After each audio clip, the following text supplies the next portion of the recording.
Hello po ulit sa mga kababayan ko po na nandito sa Japan na naghahanap ng trabaho. Meron po kaming factory job na nakaschedule bukas dito sa office namin at Tokyo in Kanda Station po yung office for interview.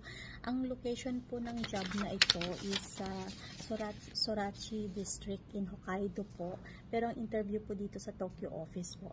So kailangan po namin ng 2 tao dito. Again po ang job description nito is QA or a quality control of electronics components po.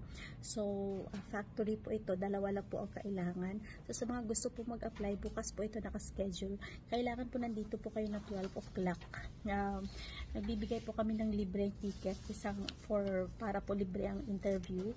Tapos, sa mga ibang trabaho naman po, marami po kami nakaschedule from Monday to Sunday po. Kung kailangan nyo po ng visa change or may mga pagbabago po sa mga visa nyo, nag-change visa rin po kami or visa support po. Thank you.